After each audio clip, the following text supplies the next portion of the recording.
Bonjour tout le monde et bienvenue à la chaîne Paris Vidéo. Ici c'est votre plateforme digitale pour tout ce qui est backgammon français, francophone et international et le quartier général électronique du club Paris Vidéo qui se retrouve tous les mardis soirs, vendredis soirs à Brasserie Esmeralda, 38 avenue Victor Hugo, Paris 16e. Aujourd'hui, je vais vous faire un petit tutoriel à comment transcrire les matchs. C'est un bon moyen de suivre sa progression et sa performance dans les parties live.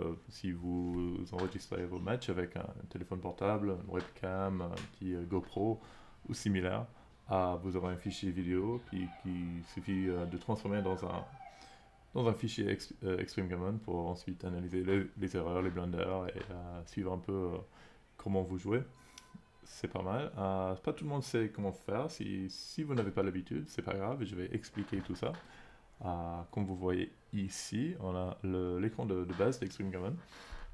Et pour démarrer une transcription, c'est très facile. Juste un petit mot, ma version d'Extreme Common est en anglais. C'est tout à fait possible que le vôtre est en français, mais en général, la configuration est pareille. Ok, ça c'est l'écran de base. Cliquez ici, le bouton ici, c'est Game Transcription, transcription de jeu, de partie. Et vous choisissez entre match ou minigame. Bon, et backgammon, nackgammon, j'ai jamais joué à nackgammon, apparemment c'est un truc. Non, j'imagine que c'est très rigolo. Le bottom player, joueur en bas, ça c'est vous en général. Pas forcément, peut-être vous avez fait autrement. Et l'adversaire en général c'est parti en haut. Là c'est transcripteur, là c'est le lieu, c'était bon, le dernier match que j'ai transcrit c'était à Beaulieu, l'événement, c'était le last chance. On peut mettre même les rounds et on peut mettre l'heure etc. Et quand tout ça c'est bon, c'est OK. Ok, on commence toujours avec les dés que le joueur en bas a roulé. Alors par exemple, si vous avez roulé si les premiers dés sont 3-1 et c'est vous qui démarrez, vous tapez juste 3-1 sur votre clavier. Et si c'est l'adversaire qui a roulé 3-1, c'est dans l'autre sens, c'est vous qui avez lancé la As, alors vous mettez As 3 et ça va dans l'autre sens. Et on commence comme ça. Et pour déplacer les pions, il suffit de cliquer sur les pions que vous voulez déplacer. Le 3, ça vient d'ici, le As, ça vient de là. Si vous avez fait une erreur pendant ce coup, vous cliquez juste à droite et ça remet tout en place. Vous pouvez aussi cliquer à droite ici et ça inverse les pions. Et on peut faire comme ça. Des fois, c'est un peu plus pratique. Et quand vous êtes sûr de votre coup, vous cliquez ici sur les dés et ça confirme l'action. Ok. Si vous avez fait une erreur, vous pouvez taper T ou aller ici pour Take Back Move. Mais plus facile, c'est juste T. Bon, je vais faire ça. Dès que vous cliquez, en fait, ça passe à l'action de vidéo, mais on peut faire bon, Take Back Move. T, et on peut faire ça autant qu'on veut jusqu'au début de la partie. Mais bon, en fait, c'est bon. Et on continue, par exemple, je roule double 3. Et. Oh non, je veux quelque chose qui blotte. Par exemple, je veux faire un 3, 5. Je split, je descends. Je suis content de ça. Ici, quand il y a un seul coup à faire, tu peux cliquer. Vous pouvez cliquer et ça va faire automatiquement le 3, ça ne va jamais faire le 4 parce qu'il ne fait pas des coups illégaux automatiquement. On fait ça. Et maintenant, c'est possible de faire des coups illégaux. Bon, ça arrive sur board. C'est un truc, bon, il faut accepter. En général, c'est pas exprès, mais ça se fait. Par exemple, si l'adversaire roule 6-3, et disent ah génial, je vais shooter sur le point 16.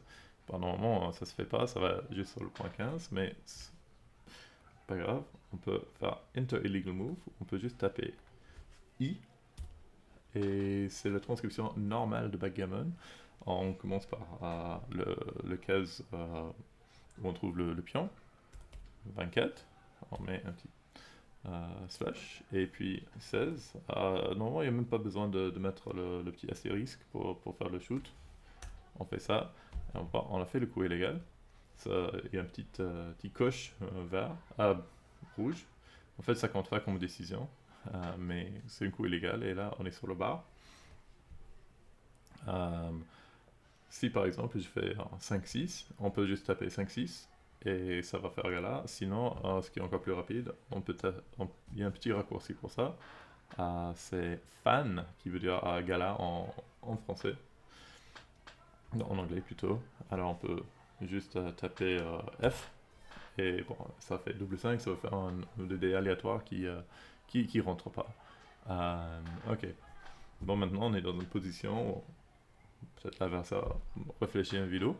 Alors pour ça, si l'adversaire met un vélo sur le table, vous cliquez ici, ou sinon vous cliquez ici, et vous êtes sûr de vouloir doubler? Oui. Et là, il y a la décision, soit on prend, soit on passe. Si on prend, on continue, et c'est bon. Si on passe, c'est la fin de la partie. Euh, la seule chose, c'est, en fait, si on a fait une erreur, qui peut arriver, on a fait passe, mais en fait, l'adversaire il a pris. Ici, on ne peut pas utiliser un T pour revenir en arrière, ce qui peut être un peu embêtant. Mais pas besoin de tout supprimer et redémarrer depuis le départ. En fait, on peut juste aller ici et transcribe, non, action, play from position, at cube action. En fait, on peut retourner. Bon, on a une décision de vidéo, ça s'envoie. En fait, je prends. Et là, la partie continue. Et ouais. Bon. Et puis on continue. 4-5. On peut regarder le meilleur coup ici. Et on peut, si on a trouvé le bon, on peut, si l'adversaire a trouvé le bon, tu peux double-cliquer ici, ou si c'était un moins bon, on est en blunder, etc. On peut double-cliquer, sinon si c'est juste le numéro 1, vous pouvez cliquer encore une fois le ampoule, ou raccourci, c'est H sur le clavier, et ça se fait automatiquement. Et il y a des positions où, par exemple, c'est une course définitivement perdue, c'est mathématiquement impossible de gagner. C'est possible de canceller la partie. Ça, c'est avec CTRL R. Sinon, c'est Resign qui est ici, si vous préférez.